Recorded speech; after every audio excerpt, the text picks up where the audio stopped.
Hey, it's BrickTsar, and I'm going to look at another vintage Lego set. This is a train set from 1972. It's set number 181, and I had a haul that I got a bunch of instructions, and again I found this instructions in that haul for 181, and I had the set, but I didn't have the instructions. So this is another set that I'll be able to build using the actual instructions instead of going online. And this set doesn't really have an official name. It's in the 4.5 volt era, so it uses a battery car, uses three 1.5 volt batteries, and one possible name of this is complete train set with motor, signals, and shunting switch. So I'm going to build this and then we'll take a look at it. Alright, this train set, it just comes with a circle of track which you have to build using the 2x8 white plates, and then you got the outer rails and the inner rails. Inner rails are smooth and shorter, and the outer rails have the grooves on them. So you get 16 pieces.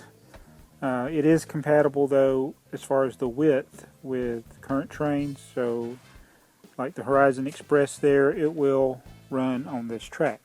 Although the tracks don't connect together, you can kind of rig it where you can transition between the blue track to the current gray track, and it'll be the same width or scale. Alright, first we'll look at our locomotive and the battery car. This is where all the stickers for this set are on these two vehicles. The battery car is where you put your 3C batteries, and it has this International Transport sticker. And this is all a complete assembly, except you can take the lid off to put the batteries, and you can see where it holds the C batteries in there. And that's all you got is those two pieces. And it has a place to connect the wires there. My wires are a little loose. Hopefully they will work. If they don't, I may have to reattach them. And then the locomotive has the 181 sticker. The set number is also the locomotive number, and we have that on the front as well and on the other side. Now put this thing back on the track. It has a 4.5 volt motor that you build it over, and you put the wheels in there, and they have little rubber pieces that go over the wheels to give it traction, keep it from slipping so bad.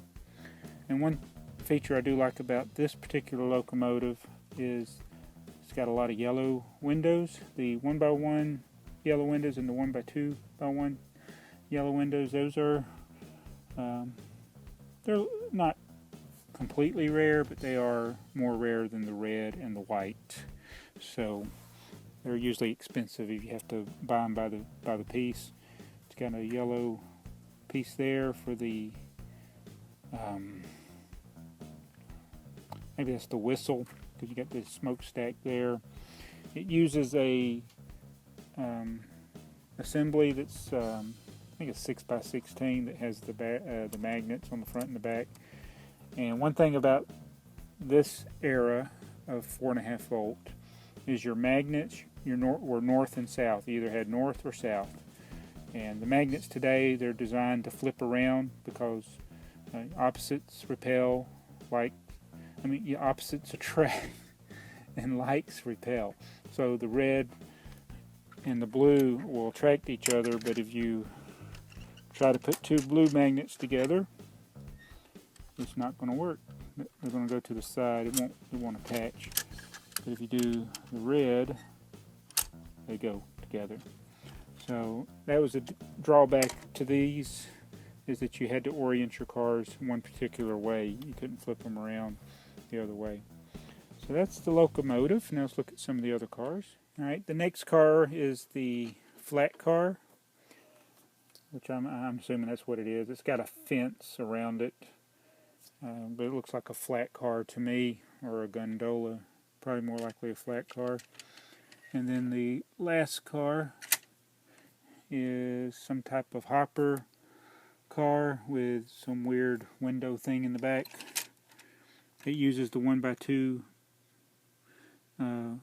red windows, or is that 2x1? I forget.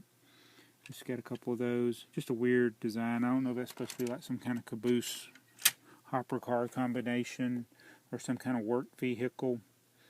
But that's all you get. You just get 2 cars in addition to the battery car. So that's your completed train. And you also have a shunting switch over here on the side. And the way that works, so I'll move the whole track, is when the battery car comes by, it hits this and it can change directions. It automatically switches it like that. And then you have this signal switch, which lifts the locomotive, I think, off the ground where it won't go. So we're going to, I've never actually operated one of these before, so I'm going to put the batteries in and see what happens. Alright, got the batteries in there, and I can't believe it worked. It's a little finicky. You can hit the switch to stop it. You got to get it right in the right position to go.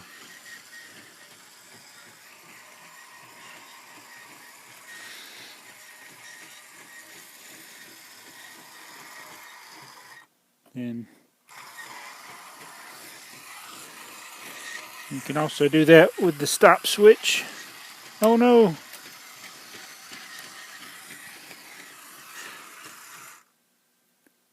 Or it just stops on. Oh, it didn't go all the way.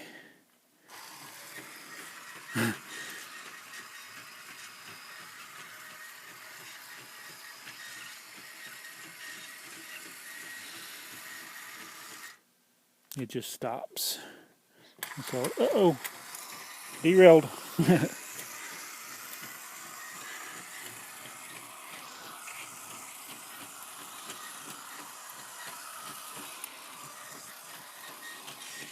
Now we'll see what the signal does. I'll put this.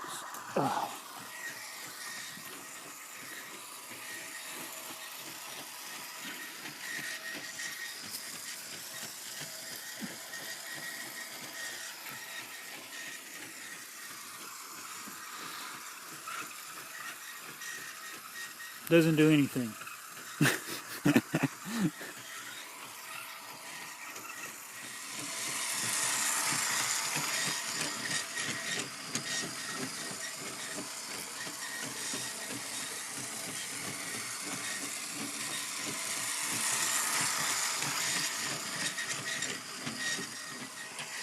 Well, I couldn't get the signal to work. I think it's supposed to lift the engine up. It rubs a little bit whenever you have it in the stop position, but I'm not too worried about that. And I'm surprised that this thing worked.